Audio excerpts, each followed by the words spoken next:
Hello મિત્રો, કેમ છો? આજે છે અખાત્રીજ, અક્ષય તૃતીયા. તો અખાત્રીજ નિમિત્તે બધાને શુભકામનાઓ. આ દિવસ અત્યારની જનરેશનમાં નાના બાળકો કદાચ આ દિવસનું મહત્ત્વ ના જાણતા હોય, પણ ખેડૂતો માટે, ધરતીપુત્રો માટે આજનો દિવસ બહુ મહત્ત્વનો છે. જેમ વેપારીઓ માટે ધનતેરસ મહત્ત્વની છે, એવી જ રીતે એ લોકો માટે આજનો દિવસ ખાસ છે. અને બધા આજે હજુ પણ બધા ખેડૂતો હવે એકદમ ટેકનોલોજી સાથે કરે છે ખેતી, પણ તો પણ આ દિવસનું મહત્ત્વ એમને જાળવી રાખ્યું છે. અને ગામડાઓમાં હજુ આ દિવસે ધરતી માતા જે આપણને અનાજ આપે છે એનું અત્યારે પૂજન કરવામાં આવે છે. અને ગામડાઓમાં હજુ પણ એની ઉજવણી થાય છે. એ બહુ સારી વાત કહેવાય, કેમ કે આપણે આપણી ટ્રેડિશનલ જે છે તહેવારો કે એ બધું આપણે ભૂલવું ના જોઈએ. અને આપણે આપણા બાળકોને પણ એનું મહત્ત્વ સમજાવવું જોઈએ, કેમ કે આપણે ખેડૂત પુત્રો છીએ. અને મિત્રો, નોકરી તો આજકાલની છે ને આ આપણી ખેતીવાડી ખાનદાની છે. એટલે બધા જ પોતાના બાળકોને આ જે તહેવારો આપણે ભૂલતા જઈએ છીએ એનું આપણે એમને મહત્ત્વ સમજાવવું જોઈએ. અને ખાસ તો એ છે કે આજે ખાસ દિવસે આપણે ટ્રેડિશનલ મીઠાઈ આપણી લાપસી મેં બનાવી છે, તો હું બધા જોડે શેર કરી રહી છું. અહીંયા મેં 1 કપ મોટો કરકરો જે આપણે ઘઉંનો લોટ હોય છે, જે આપણે શીરા અને લાપસી માટે યુઝ કરતા હોય અથવા તો ભાખરી બનાવતા હોય, એ લોટ લઈ અને એને મેં તેલનું મોયણ દીધું છે. આ રીતે મુઠ્ઠી પડતું મોયણ એને દેવાનું છે. અને આપણે આજે અલગ જ રીતે લાપસી બનાવીશું. એટલે જો આપણા બાળકોને બધાને આ રીતે લાપસી ભાવતી ના હોય તો આપણે જે સિમ્પલ બનાવીએ છીએ ઉપર ખાંડ અને ઘી એડ કરીને, તો બાળકો ખાતા નથી. તો આ રીતે તમે જો જરૂરથી ટ્રાય કરજો, તો બાળકો હોશે હોશે ખાશે. અને આ આપણી ટ્રેડિશનલ મીઠાઈ છે, એટલે મિત્રો આપણે ભૂલવી તો ના જ જોઈએ. અને હજુ પણ જે પણ આપણે કોઈ પણ સેલિબ્રેશન ભલે ગમે તે રીતે કરીએ, પણ આ આપણી ટ્રેડિશનલ મીઠાઈ તો જરૂરથી બનાવવી જોઈએ. તો અહીંયા મેં જેટલું ઘઉંનો લોટ લીધો છે એટલું જ કપ ભરીને પાણી એક કઢાઈમાં એડ કર્યું છે. અને કઢાઈ તમારે થોડી જાડા તળિયાવાળી લેવાની, અને એની અંદર આ રીતે સરસ બધો સ્પ્રેડ કરી અને લોટ આપણે જે મોઈન દીધેલો લોટ છે એ એડ કરી દેવાનો.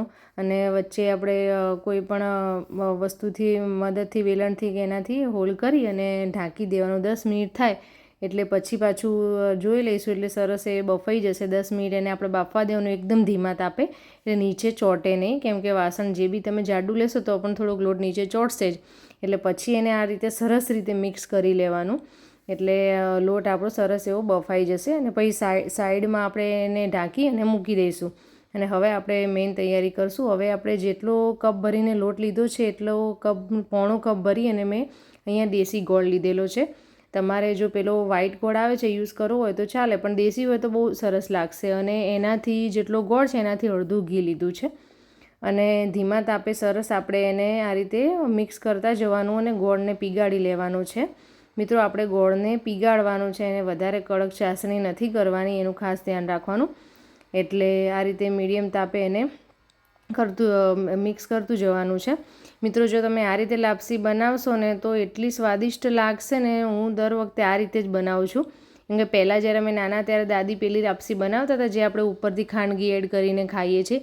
પણ જ્યારથી મેં આ રીતે બનાવી છે ને ત્યારથી બધાને એટલી ભાવે છે ને કે હું કંઈ પણ હોય ને, જ્યારે નાનો મોટો તહેવાર અને જ્યારે એમ થાય કે લાપસી બનાવી છે, ત્યારે આ રીતે જ બનાવું છું. જો તમે જોઈ શકો છો કે ગોળ આ રીતે સરસ પીગળે ને, એટલે પછી આપણે એને ગેસની ફ્લેમ સાવ એકદમ લો કરી દેવાની. અને જે લોટ આપણે બાફીને રાખ્યો છે એ આપણે આમાં એડ કરી દેવાનો છે. અને એને સરસ રીતે આપણે એડ કરી અને પછી સરસ રીતે મિક્સ કરી લેવાનો છે. પહેલાં આપણને એવું લાગશે કે એમાં લમ્સ આવી રીતે થયા છે, પણ તમે જેમ જેમ મિક્સ કરતા જશો ને ઘી અને ગોળ એ પીસે, એટલે બધા જ જે આપણને દેખાય છે એના જે આમ લમ્સ જેવું, એ સરસ બધું મિક્સ થઈ જશે.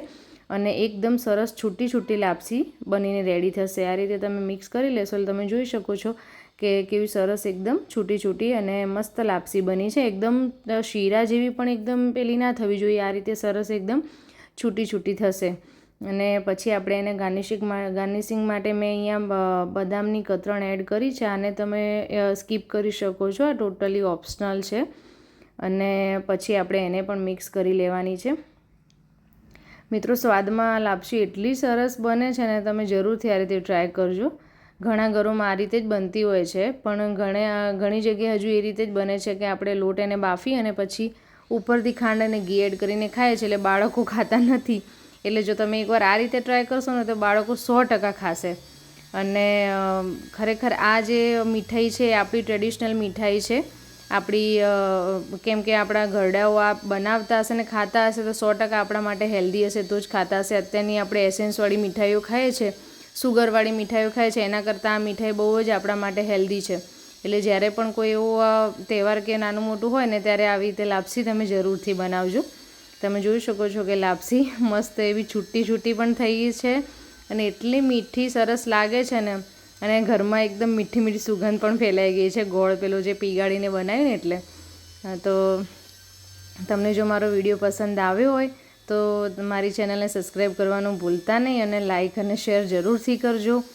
અને મિત્રો તમે ખાસ તમારા બાળકોને આ લાપસી બનાવીને ખવડાવજો, એટલે 100% જો એ ખાશે જ.